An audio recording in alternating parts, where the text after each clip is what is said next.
से कार्ड ले लेकर भेजो और चाहिए नहीं इधर से निकाल दीजिए।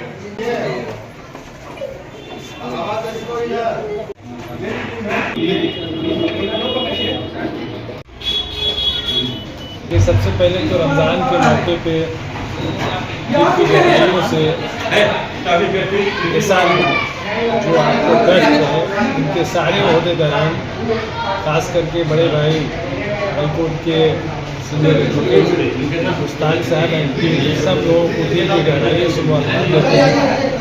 और ऐसा जो ट्रस्ट है, एजुकेशनल जो ट्रस्ट है, उसको आगे भी इस तरह के रमज़ानी किट नहीं, इस तरह के अदर भी जितने प्रोग्राम होते रहे हैं, स्कूल है, तरह तरह के कल्चरल प्रोग्राम है, टॉपिक देखिए आगे इस तरह के लगातार बढ़ चढ़ करके सारे होतेदार मिल करके इस तरह के प्रोग्राम करते हैं।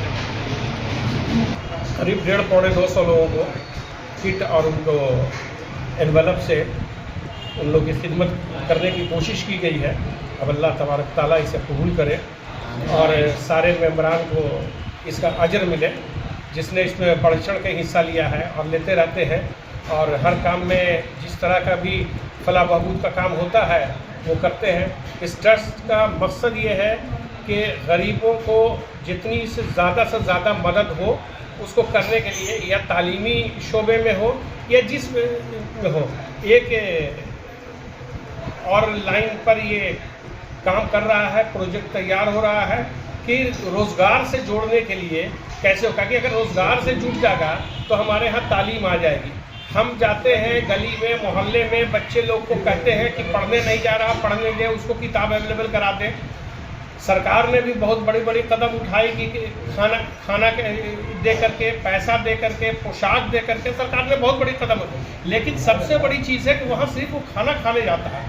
जब तक पेट का मार ख़त्म नहीं होगा, जब तक उसके परिवार को रोज़गार से अगर हम नहीं जोड़ते हैं, और तब तक ये चीज़ ख़त्म नहीं होगा। क्योंकि जो बच्चा जा रहा है, पंक्चर बनाने के लिए काम कर रहा है, चाय दुकान में काम कर रहा है, क्योंकि वही जो हफ्ता उठा के ला रहा है उससे उसका घर चल रहा है। तो हम लोग को इससे आगे का सोचना है। अभी सारे दानिशमंद यहाँ पर हैं, जनाब इरशाद अली आज़ाद साहब चेयरमैन साहब हैं, जो शिया वफद के चेयरमैन रह चुके हैं। अदिल साहब हैं जेडीयू से, अभी 2 यहाँ पर बड़े हैं, नौशाद साहब जेडीयू के हैं, यानी जमील साहब हैं, हमारे यानी कि हाई स्कूल के प्रिंसिपल तकी साहब हैं, शकील साहब हैं, सारे लोग हैं। और इस ट्रस्ट के बाकी सेक्रेटरी और अहदेदारान लोग, सारे के सारे लोग मौजूद हैं। सबका एक ही काम है कि बच्चे को तालीम से किस तरह से जोड़ा जाए। बहुत बड़ा कदम है ये, और मुबारकबाद के मुस्तहिक है मुश्ताक साहब। और इसी ट्रस्ट के तहत इनका एक स्कूल भी चल रहा है जिसमें गरीब बच्चों की मदद होती है। फीस का कहीं कोई मुतालबा नहीं, जिसने जो फीस दे दिया उसी पर जो वो खिदमत करते हैं। और कल्चरल प्रोग्राम भी पिछले दिनों आप भी आए होंगे, और सबसे बढ़ के तो आप इस प्रोग्राम के मुबारकबाद के मुस्तहिक आप हैं। हर तरह के प्रोग्राम में आप जो है आते हैं और हिस्सा लेते हैं, तो गरीबों की बड़ी मदद होती है। और गार्जियन का भी ध्यान रखा जाता है, उसको रोजगार से जोड़ने का जो मामला होता है वो भी उससे जुड़ा हुआ है। हम लोग बहुत कराते हैं इस तरह के कदम को, और बहुत अच्छा लगता है।